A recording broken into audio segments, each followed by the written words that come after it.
organisasi ini sebetulnya adalah suatu wadah ataupun sarana untuk kita mengembangkan soft skill kita gitu kan.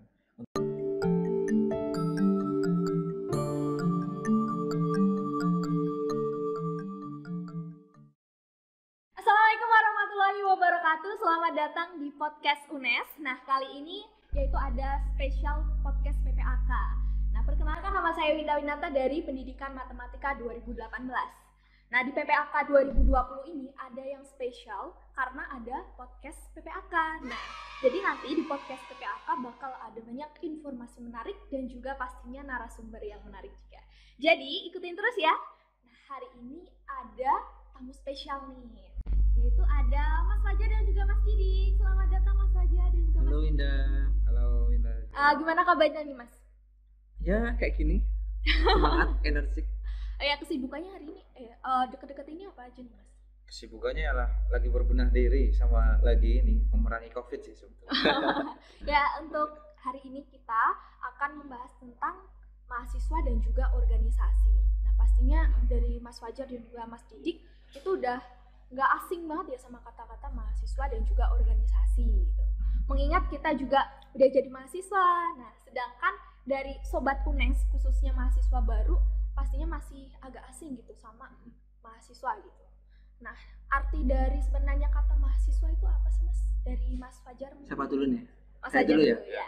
Oke, halo Sobat UNES, khususnya mahasiswa baru di Universitas Negeri Semarang.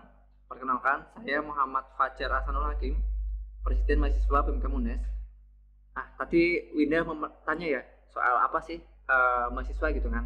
Kalau bagi saya pribadi, saya mempunyai sebuah analogi ya, yang ini juga saya terinspirasi dari sosok tokoh kemerdekaan ya, Tan Malaka. Beliau pernah bilang kayak gini, bila anak muda itu yang sedang belajar di bangku-bangku sekolah, apabila mereka itu merasa tinggi dan pintar, kemudian tidak mau berbaur di tengah masyarakat yang mereka mempunyai cita-cita sederhana, lebih baik pendidikan itu nggak usah diberikan saja kepada mereka gitu kan. Dalam makna apa ini, Winda? Kalau saya menilai, seiring kita belajar, seiring kita menerima pengetahuan ya, sharing itu juga semestinya kita sebagai sosok mahasiswa semakin bijaksana gitu kan, semakin dewasa. Apalagi kalau kita meninjau ya, kita ini di usia mahasiswa baru, saya kira usianya rata-rata 18, 19, 20, 21, 22 gitu kan. Kalau mahasiswa bangkutan berapa? Nah, saya nilai ini di masa lebih matang ya ketimbang dulu ketika SMA, ketika SMP, ketika SD gitu kan. Di mana di sini nalar kita udah mulai terbentuk gitu. Kita udah mulai bisa menilai ini benar, ini salah gitu kan. Nah, saya kira seiring kita bertambahnya ilmu, seiringnya kita tambahnya pengetahuan di sana, kita menjadi manusia-manusia yang utuh, yang kemudian semakin bijaksana dan lebih tahu penderitaan masyarakat, lebih tahu kondisi kelas-kelas sosial di sana gitu kan. Yang kemudian ada yang diperlakukan tidak adil, ada yang kemudian di sana ada yang menderita gitu kan. Kepekaan sosial di hati kita ini yang harus seringkali kita asah gitu kan, sebagai sosok mahasiswa. Nah, ini juga membuktikan apa? Kalau kita ini sebagai manusia selalu belajar gitu kan. Makanya kalau kita nilai yang seringkali beredar di lini masa di berita kita belakangan ini ya, termasuk politisi gitu kan, entah di DPR ataupun di pemerintah yang ada skandal korupsi misalnya gitu kan. Saya nilai mereka itu sudah berhenti belajar ya, sudah berhenti mengenyam nilai-nilai kebijaksanaan gitu kan, yang akhirnya hal-hal seperti itu kerap kali terjadi di negara kita. Nah, bagi teman-teman semua di sini, Sobat UNES ya, mahasiswa baru, saya kira ayolah kita bangun bangsa ini gitu kan. Apalagi kita ini sebagai penerus masa depan bangsa gitu. Saya kira ini waktunya, ini giliran kita gitu kan, untuk menggantikan nanti para orang tua yang kemudian membuat Indonesia ini jadi lebih baik lagi. Gitu Winda, kalau bagi saya ya. Oh ya, jadi saya ambil agak kata-katanya tadi, kalau kita itu terus belajar, terus pastinya ada perubahan dari antara kita jadi siswa terus jadi mahasiswa gitu, ada yang beda. Pastinya kita punya kayak tugas-tugas baru ataupun sebuah peran baru gitu. Nah, sekarang kita dari Mas Didik gitu. Kalau dari Mas Didik kayaknya peran kita itu apa sih gitu yang mungkin baru buat kita gitu sebagai mahasiswa? Peran kita sebagai mahasiswa gitu ya. Ya sudah jelas gitu, sesuai tupoksi ataupun dari perguruan tinggi ya, yaitu ada 3 ataupun tridharma perguruan tinggi, ada pendidikan, penelitian dan pengabdian gitu. Maka sudah jelas peran kita sebagai mahasiswa harus menjalankan ketiga ini gitu kan. Mungkin bagi sobat UNES dan khususnya teman-teman mahasiswa baru nanti kan nggak asing dengan namanya Tridharma Perguruan Tinggi Pendidikan. Sudah jelas kita sebagai kaum intelektual yang tentunya tidak banyak orang-orang yang bisa mengenyam di pendidikan tinggi ini, teman-teman. Jadi harus kita mengedukasi, memberikan pencerdasan kepada seluruh rakyat Indonesia gitu kan, sesuai dengan pembukaan Undang-Undang Dasar yang itu adalah salah satu tujuan bangsa Indonesia, yaitu mencerdaskan kehidupan bangsa. Kemudian untuk penelitian tentu kita membutuhkan inovasi-inovasi baru ataupun kreasi-kreasi baru untuk setidaknya menyongsong Indonesia yang lebih maju lagi dan Indonesia yang lebih lebih disegani lagi di kancah internasional gitu.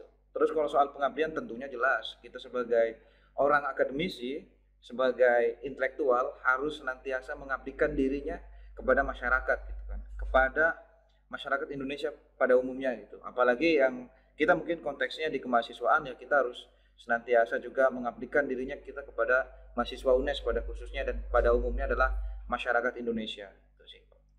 Nah, untuk mencapai peran-peran dari kayak yang tadi udah disampaikan gitu, pastinya kita juga punya kayak capaian khusus atau mungkin kayak kriteria mahasiswa yang baik gitu, kayaknya gimana gitu. Soalnya misal nih kita ingin mencapai kayak gitu tadi bisa lebih berguna lagi buat semuanya gitu, pastinya ada kriteria khusus ataupun idealnya mahasiswa itu seperti apa gitu. Nih, siapa dulu nih? Dari Mas Fajar dulu. Saya dulu ya, oke. Kalau ini saya kira indikatornya banyak. Capaiannya kalau tadi Widya bicara soal indikator, saya kira itu bicara soal nilai-nilai ya, ataupun standar-standar gitu kan, ataupun poin-poin gitu kan. Nah kalau bagi saya pribadi, nggak perlu banyak gitu kan. Kita sebagai sosok mahasiswa, yang di sini kita mengemban banyak status ya, anak muda, terus orang yang akhirnya nanti mengemban amanah besar di masa depan gitu kan, yang akhirnya nanti mengelola sebuah peradaban Indonesia gitu kan. Nah ini saya kira di masa kita ini, apalagi kita sedang belajar, saya kira yang paling utama yang harus menonjol di sisi manusianya adalah dia itu bergerak gitu kan. Dalam artian apa bergerak ini? Dia itu nggak lantas malesan, loyo gitu kan. Bolehlah kita rebahan gitu kan, tapi nggak lupa kita juga bikin perubahan gitu kan. Nah itu saya kira itu penting bagi mahasiswa. Makanya kalau mahasiswa itu nggak ada karyanya, nggak ada hasilnya, ataupun nggak ada output ataupun kontribusinya, saya kira ada hal yang salah di sana, di proses dia sebagai insan untuk belajar gitu kan. Nah itu saya kira itu yang paling penting, Winda, yang paling utama gitu kan, yaitu dia bergerak. Yang kedua, sebagai sosok yang kemudian nanti akan memperbaiki bangsa, yang pertama harus muncul adalah yang namanya sikap berani ya. Dalam belajar apapun, saya kira yang pertama yang perlu kita dahulukan adalah niat itu tentu, tapi berani itu sebagai langkah dari perwujudan niat gitu kan. Nah ini anak muda harus berani juga gitu kan, sebagai konsekuensi dari bergerak. Nah yang ketiga, saya kira ini yang banyak mahasiswa yang perlu perlu juga ditanamkan di dirinya sebagai anak muda yang bergelora gitu kan, yaitu nilai sabar gitu kan. Ketika kita sudah bergerak gitu kan, terus kita udah berani, saya kira di titik sabar ini menjadi nafas panjang sosok mahasiswa ini selalu istiqomah dalam bergerak, selalu konsisten dalam bergerak gitu kan. Ini poin yang saya kira sangat dasar sebagai sosok manusia gitu kan, nggak cuma mahasiswa, tapi ini juga klise ya, tapi ini saya kira emang seperti itu gitu kan, emang seperti itu sebagai sosok mahasiswa yang kemudian nanti menghidupi ruang-ruang di masyarakat, menghidupi ruang-ruang akademis di sekitar kita gitu kan, dengan karya-karyanya yang segar, dengan tawaran solusi yang saya kira juga fresh gitu kan sebagai anak muda itu sendiri gitu, Winda. Nah dari situ nanti ada kata bergerak gitu. Nah dari kata bergerak itu pastinya kita butuh suatu wadah ataupun media gitu. Jadi kalau di mahasiswa kita biasanya itu dengan ikut organisasi gitu. Nah kalau dari berdua nih, dari Mas Fajar dan juga Mas Didik, emang kalau dari organisasi itu udah ada ketertarikan dari awal gitu, atau dari awal masuk UNES udah kecetus pengen jadi Presma atau jadi Wapres gitu, ada nggak sih? Mulai dari Mas Didik dulu, nanti bisa gantian ke Mas Fajar. Oke, kalau keterkaitan terhadap organisasi ya, saya dari SMP sebetulnya udah ikut organisasi ya, semua organisasi tak ikuti gitu. Dari SMK saya konsen memang di salah satu organisasi gitu kan, di karate gitu, tak tekuni tak telateni, ya alhamdulillah membuahkan hasil gitu kan sampai ke nasional. Terus kalau di kuliah ya otomatis karena kebiasaan berorganisasi ini apa namanya, kalau nggak berorganisasi kan kayaknya hampa gitu hidup itu, Sepi gitu sepi rasanya. gitu. Orang-orang Akhirnya Gabut. akhirnya di UNES memutuskan buat ikut organisasi. Nah tapi di organisasi ini sebetulnya adalah suatu wadah ataupun sarana untuk kita mengembangkan soft skill kita gitu kan, untuk mengembangkan mungkin cara berbicara ataupun cara berpenampilan ataupun apalah segala macam gitu kan, yang tidak ada di dalam pelajaran ketika sekolah ataupun mata kuliah saat berkuliah gitu. Jadi memang apa namanya, menjadi sangat penting berorganisasi itu. Ketertarikan jelas lah, bukan saya ketertarikan sama Fajar ya. Ngapain juga. Jadi emang kalau Saya. dari dulu udah banyak istilahnya banyak pengalaman atau emang udah tertarik dari dulu gitu? Iya, dari zaman SMP lah. Kalau SD kan dulu belum ada ya. Belum ada. Nah, Gitu. makanya mulai SMP lah, mulai aktif. Nah kalau dari Mas Fajar? Oke, kalau saya boleh cerita ini soal organisasi ya, karena ini bicara soal organisasi. Kalau boleh jujur juga, saya mulai aware terhadap organisasi itu ketika SMA. Walaupun SMP sudah berkecimpung di organisasi juga, OSIS dulu, walaupun apa ya, ya lebih banyak bermain sama temennya gitu kan masa-masa SMP, saya kira wajar ya gitu ya. Nah di masa SMA ini saya mulai aware terhadap sebuah organisasi gitu kan, bahkan saya sampai mengikuti 3 sampai 4 organisasi di SMA. Saya di MAN dulu, Madrasah Aliyah ya, di Kudus gitu kan. Nah 4 organisasi di tahun pertama langsung jadi ketua itu. Organisasi teatrikal kampus. Saya nggak sadar ya kenapa kok tiba-tiba jadi ketua gitu kan. Itu yang pertama. Terus di tahun kedua ini jadi ketua OSIS di MAN dulu, di SMA. Di sini mulai merasakan ya sebuah kekeluargaan, sebuah nikmatnya cita rasa berorganisasi itu, nangkap itu ketika SMA. Itu awarenya mulai dapat di sana. Nah kemudian dari situ saya belajar ya, saya juga percaya gitu kan, organisasi ini mempunyai banyak manfaatnya gitu, bagi sarana membuat kita melakukan banyak kebaikan. Misal gini Winda, kita seorang diri gitu kan, kita ingin meniatkan, ingin merubah suatu hal gitu kan, ini mungkin oke lah kita bisa merubah sesuatu itu gitu kan, tapi mungkin hasilnya akan nggak sebaik kalau kita bersama-sama gitu kan. Makanya ada istilah gerakan kolektif kolegial gitu kan. Nah kalaupun ibarat analoginya seperti apa, ini analogi umum ya, kalau kita punya satu batang lidi itu mungkin akan hanya bisa menyapu kotoran itu sedikit gitu kan, tapi kalau kita mempunyai segempal lidi gitu kan. Nah saya kira ini analogi yang tepat buat kita implementasikan ke organisasi tadi gitu kan. Kalau ingin kita mengupayakan perubahan-perubahan di masyarakat, perbaikan-perbaikan yang banyak kebaikannya di dalamnya, saya kira bersama-sama, berserikat, berorganisasi gitu kan, berkumpul, melakukan gerakan yang akhirnya bersatu padu mencapai tujuan yang sama gitu kan. Kalau kita bicara organisasi, artinya adalah di manajemen ataupun di beberapa istilah di KBBI, organisasi adalah sekumpulan manusia yang mendorong ataupun mengarah ke tujuan yang sama gitu kan. Nah ini dalam artian sangat penting sekali, bahkan nggak cuma di skala mahasiswa, di banyak kondisi nasional, internasional gitu kan, banyak organisasi-organisasi yang saya kira ini nggak terlepas dari kehidupan kita. Jadi dari keduanya, baik Mas Fajar dan juga Mas Didik, ini udah banyak pengalaman juga gitu. Tapi pastinya dari Sobat UNES ini yang mahasiswa baru tentunya pasti mungkin ada kayak keinginan lain, mereka pingin yang menonjol di bidang akademiknya gitu. Nah kalau dari Mas Didik gitu, gimana sih cara nyimbangin antara kalau misal kita pengen akademiknya dapat, terus organisasi dapat, tapi mungkin Mas Didik ini kan juga aktif di yang lain gitu. Gimana sih cara nyimbangnya gitu? Iya sebetulnya kalau seimbang artinya kan perlu manajemen yang baik gitu ya. Nah mungkin ini lebih tepat ke Fajar sebetulnya karena dia anak manajemen. Tapi nggak apa-apa, tak jawab ya. Karena memang betul ketika memang orang akan keren itu ketika akademik non akademik itu jalan ya. Apalagi ditambahin wirausaha itu, wah udah keren banget itu nantinya. Nah makanya kalau ditanya caranya imbanginya gimana, ya udah tentu jelas, bikinlah skala prioritas itu kan. Teman-teman udah tahu lah kayaknya pasti, tapi namanya udah nggak asing ya. Cuman kadang-kadang kalau hanya sekedar wacana ataupun sekedar opini itu semua orang bisa gitu, tapi untuk melakukan eksekusinya itu agak susah Win. Jadi eksekusi itu menjadi penting gitu, karena kalau hanya beropini nggak ada eksekusi percuma itu. Makanya kalau membagi waktu ya tinggal kita waktu, kalau contoh deadline kuliah semisal apa namanya 1 minggu ya 7 hari gitu kan. Kebanyakan tak jamin ya, kebanyakan pasti deadlineer semua ya. Hamin Jadi 2, akhir hamin gitu. 1, bahkan hamin beberapa jam baru dikerjakan gitu. Nah itu kebiasaan buruk sebetulnya. Tinggal bikin skala prioritas, hari ini harus selesai gitu kan. Itu semisal target di kuliah ataupun akademik. Kalau non akademik, misal oh ada prokja ini nih, 1 bulan ini harus 2 prokja.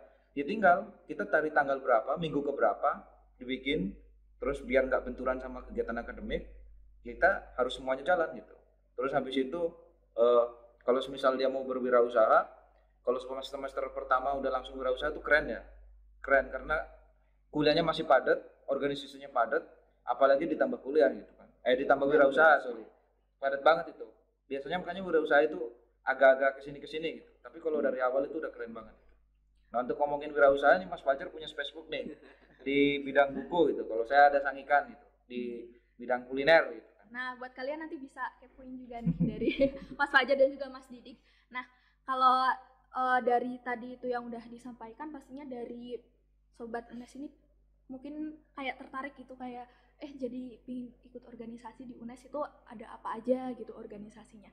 Nah, jadi dari UNES ini ada kira-kira ada organisasi apa aja gitu dari Oke, Mas Fajar. siap. Ini mestinya bagiannya sama Mas Didik ya, karena Mas Didik ya paling mengamati detail internal kampus gitu kan, tupoksi wapres sama pres. Makan saya kira Mas Didik yang lebih menguasai ini. Cuma saya kira saya juga perlu pengetahuan buat ini gitu kan, selaku presma gitu kan.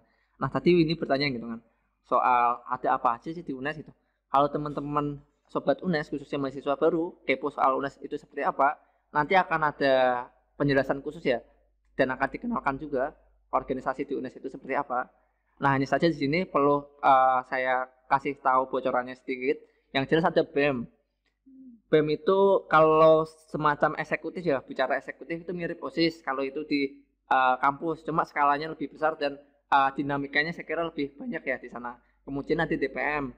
DPM ini di ranah legislatif, tapi kalau di UNES nggak hanya legislatifnya, nggak hanya DPM saja teman-teman, ada MPM juga di sana.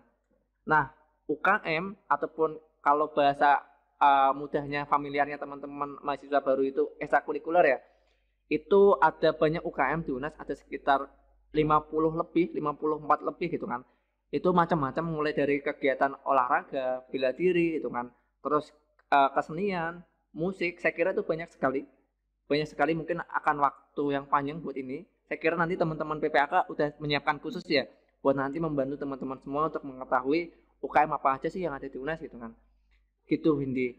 Nah di fakultas-fakultas juga ada kok, ini baru di tingkat universitas gitu kan, universitas skala lebih besar nanti dikurutkan lagi di fakultas-fakultas ya, jadi nanti kalian tinggal kepoin lagi gitu ya, cari di medsos UNES gitu, terus tinggal sesuaiin lagi juga sama apa keinginan kalian atau apa passion kalian gitu. Betul. Jadi buat closing nih, buat tentunya buat khususnya Abinaya Muda Konservasi gitu, pastinya ada pesan-pesan dari Mas Fajar atau Mas Didik buat mahasiswa baru. Oke, siapa dulu nih? Dari Mas Didik. Oke, kalau pesan dari saya itu udah jelas ya. Tentunya sebagai mahasiswa baru harus senantiasa bersemangat ataupun berenergi gitu. Karena kalau awal udah loyo, ya ke depan mau kayak gimana gitu kan. Padahal nasib bangsa ini ada di tangan teman-teman Abinaya Muda Konservasi ini gitu. Artinya jangan pernah mengeluh, tapi harus tetap bersemangat dan tetap fighting lah yang jelas itu. Harus eksekusi juga, jangan cuma beropini gitu. Tetap semangat teman-teman Abinaya Muda Konservasi 2020. Mantap. 2021 sorry. Iya 2021. Kalau dari iya kan? nanti ketemunya di 2021. Oh iya, ketemunya 2021. Kalau dari Mas Fajar. Oke, kalau saya tadi kita menyinggung soal organisasi dan akademik ya. Nah, kalau saya pribadi menilai ya, manusia itu fitrahnya memang pengen melaksanakan banyak-banyaknya kebaikan gitu kan. Saya kira itu fitrah. Kita pengen mengupayakan banyak kebaikan, banyak hal yang bisa kita capai gitu kan. Itu fitrah manusia. Nah, makanya yang ingin saya tanamkan di mahasiswa ataupun di mahasiswa baru itu yang ingin saya sampaikan, jangan sampai kita ada pikiran ya, ingin organisasi saja gitu kan, ingin akademik saja gitu kan. Ini jadi pemikiran yang saya kira itu kurang tepat dan itu terlalu kecil buat kita yang punya masa depan yang tinggi gitu kan. Kita punya potensi yang banyak, kita masih muda, masih bisa melakukan banyak hal gitu kan. Kita punya energi, punya pikiran yang panjang, punya sumber daya di diri kita yang begitu luar biasa. Saya kira mahasiswa baru, sobat UNES semua, kita mempunyai langit yang tinggi, jangan sampai kita terbang terlalu rendah gitu kan. Nah ini yang saya kira teman-teman perlu benar-benar paham fitrah itu di diri kita masing-masing gitu.